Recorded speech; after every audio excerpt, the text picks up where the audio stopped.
दीवार पहले इस तरफ थी, यहाँ पे, ठीक है, और यहाँ पे दीवार जो सी है ना, ये यहाँ पे गिरी थी मेरे पे, इसके ऊपर थी दीवार, इस जगह पे जहाँ पे ये मशीन है, मशीन के मतलब मशीन नहीं थी, यहाँ पे दीवार थी, ऊपर गिरी दीवार सारी, और यहाँ पे वो खेल रही थी, कभी अपनी मामा के पास जा रही है, कभी इधर जा रही है, ढक्कन ढूंढ रही थी, लेकिन जब ब्लास्ट हुआ है ना तो वो इधर ही थी। मैं तो काम कर रही थी, बर्तन धो रही थी किचन में। मेहमान आए हुए थे हमारे घर, तो उनके लिए कुछ खाना वगैरह मैं बाहर से लेने गया था सुबह वाले जो, वहाँ से मैं ला के इन्हें दे के कोई 5 मिनट पहले मैं यहाँ से सीढ़ियों से उतर के बिशप हाउस में गया हूँ ऊपर। मेरा भाई और भाभी आए हुए थे, वो अंदर बैठे हुए थे, टीवी लगाया हुआ था, खबरें वगैरह सुन रहे थे, और मैं किचन में बर्तन धो रही थी। और बेटी मतलब बच्चे जिस तरह खेलते हैं, कभी अंदर को जाते हैं, एक जगह तो नहीं ना ठहरते। मुझे ये था कि जब मेरे पास ही थी, खेल रही थी, पानी की बोतल थी एक, वो भरी हुई थी, तो कहती मामा मैंने इसका ढकना किधर है, मेरे पास आई है। फिर कभी अंदर को जा रही थी, और जब एकदम धमाका हुआ, मुझे शोर नहीं आया क्योंकि मैं किचन में बर्तन धो रही थी। एकदम जब धुआं ही धुआं सारा उठा, तो एकदम मैं कहती हूँ कि हाँ बम ब्लास्ट, पता नहीं, अभी सुबह बात ही हो रही थी। जब आवाज़ आई तो शीशे उधर उधर को बच्चों को बजे थे ना, तब पता लगा कि नीचे आए तो ऊपर सारे जो से FIA की बिल्डिंग थी ना, वो इधर उधर कोई, तो पूछा तो फिर पता लगा कि ब्लास्ट हुआ। हम लोगों ने समझा शायद छत आ गई नीचे, हम लोगों ने समझा ये स्कूल में हुआ, लेकिन जब मैंने नीचे अपनी भाभी और भाई को देखा तो मैंने कहा ये तो FIA के सामने हुआ है। तो बम ब्लास्ट आवाज़ आई, बस सर ने लंबी सी बैल बजाई, तो हम नीचे आ गए प्लेग्राउंड में। तो सारे माँ बाप आए तो उनको ना स्टेज पे बुला के ना साइन किए और अपने अपने बच्चों को ले गए, और हम फिर कसम नहीं की आ रही नहीं है, उधर सारे थे। सबको आवाज़ें दी, मुझे एक आवाज़ नहीं आई। और बेटी का ये था कि मुझे ये था कि अंदर चली गई, और भाई को ये था कि वो अपनी माँ के पास है। नहीं, वो हम आए थे ना, तो उधर जब दोबारा गए तब पता लगा, ये नहीं पता था कि घर टूट गए। जब हम आए हैं ना स्कूल से बैग वो चीज़ें लेने के लिए, उधर जाने के लिए, तो तब पता लगा कि घर टूट गया। वहाँ से दौड़ लगा के मैं इधर आया, देखा, पहले उनको निकाला, फिर बेगम को निकाला, फिर बच्ची को ढूंढना शुरू कर दिया, लेकिन बच्ची नहीं थी मिल रही। फिर नीचे गया, फिर देखा सारे पूरे थे, बेटे को देखा स्कूल में, ये भी ठीक। फिर कहा बेटी किधर है, तो वो कह रहे उधर ही है, ऊपर ही। सबसे पूछ के फिर मैं वापस आया, फिर ऊपर आके देखा तो नहीं मिल रही थी हमें, कमरों में ढूंढे। फिर रेस्क्यू वाले आ गए, फिर उन्होंने कहा क्या हुआ, मैंने कहा बेटी मेरी नहीं मिल रही। तो फिर उसने इधर से दीवार के नीचे थी और ऊपर से वो मलबा उठाया, फिर नीचे से निकाली, और मैं गोद में उठा के नीचे भाग गया, रेस्क्यू की गाड़ी में डाला और मैं अस्पताल चले गए।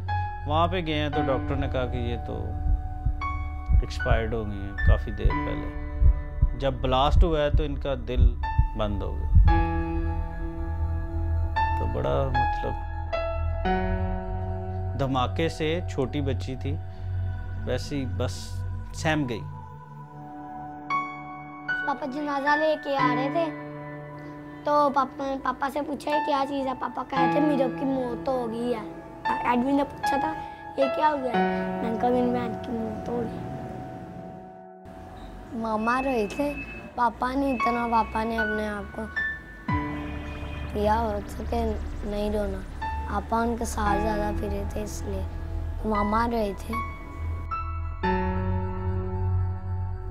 गुस्सा तो आता ही है, जाहिर है, ये जो कुछ भी हो रहा है, ये जो बड़ों के लिए सीटों के लिए हो रहा है, मरती कौन, आवाम मरती है। इनके लोग तो जाहिर है जब कोई मसला होता है, या अमेरिका वगैरह इधर उधर बच्चे अपने भेज देते हैं, लेकिन जो आवाम लोगों के बच्चे मरते हैं, और इनका क्या जाता है, कुछ भी नहीं जाता,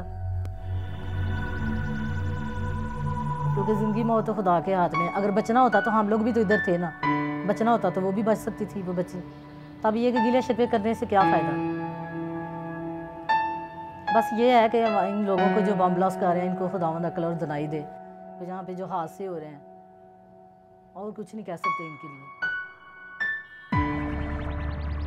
मैंने अपने खुदा से एफर्ट ली।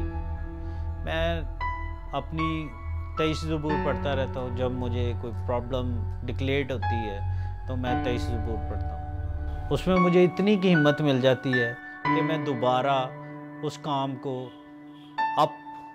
शुरू से फिर कर सकता हूँ। बच्चों का अब ले लें, मेरे हस्बैंड का ले लें। पता है इस तरह ना हमारे जख्म ताज़ा हो जाते हैं। अभी देख ले उनकी तबीयत खराब हो रही है, अभी बस करें, बस ठीक है, कुछ काम नहीं है। ठीक, और क्या पूछना है?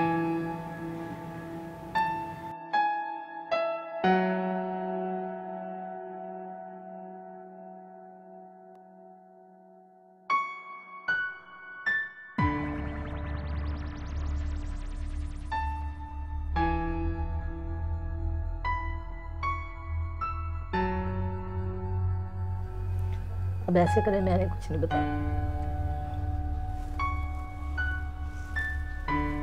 ठीक है, नहीं बस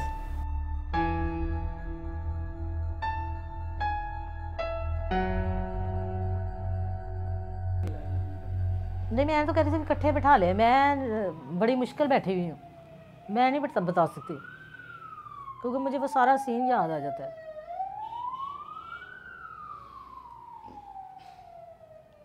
बंदा ही होता है, बड़ा मुश्किल है। अभी ये 1 महीना लग जाने,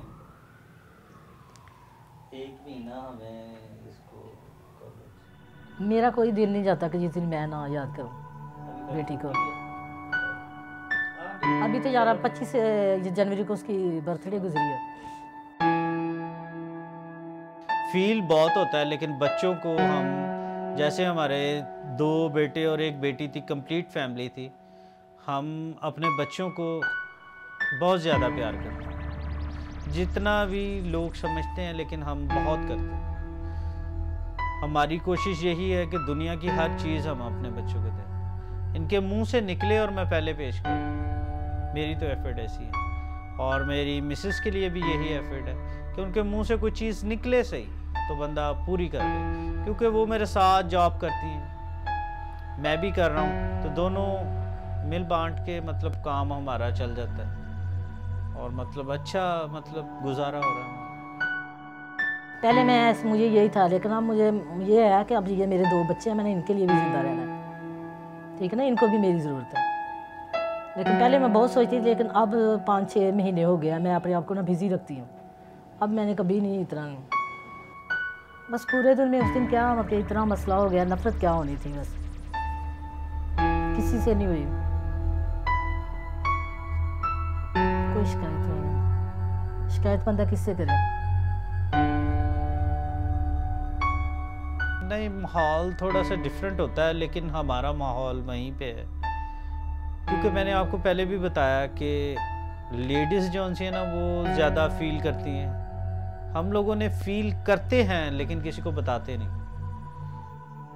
बाप एक ऐसी चीज़ है कि वो हर चीज़ को कन्वे चलता है, बेगम को बेगम की जगह देनी है, बच्चों को बच्चों की, माँ बाप को, बहन भाइयों को, हर बंदे को डिसिप्लिन के हिसाब से चलता है वो।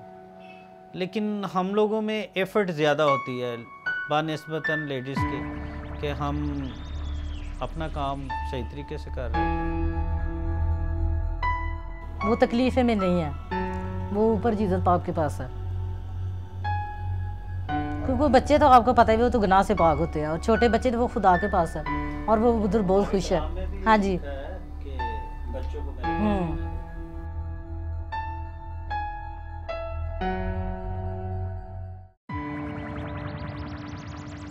ये दुरुस्त है कि पाकिस्तान में दहशतगर्दी की वारदातों में इजाफे की वजह से हलाक होने वाले अब महज आदादो शुमार की हैसियत इख्तियार कर गए हैं, लेकिन ये आदादो शुमार ना सिर्फ एक वक्त में जीते जागते हंसते खेलते इंसान थे, बल्कि इनके चाहने वालों के दिलों से इनकी यादें, जुदाई का दर्द शायद मरते दम तक दूर ना हो सके।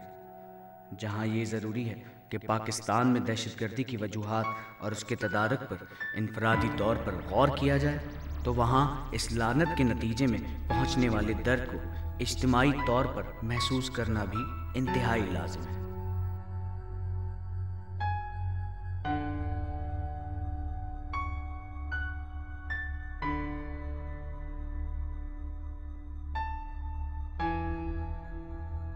हमें याद रखना होगा कि दहशतगर्दी के कुछ ऐसे भी मुतासरीन हैं जिनकी जगह आप भी हो सकते थे।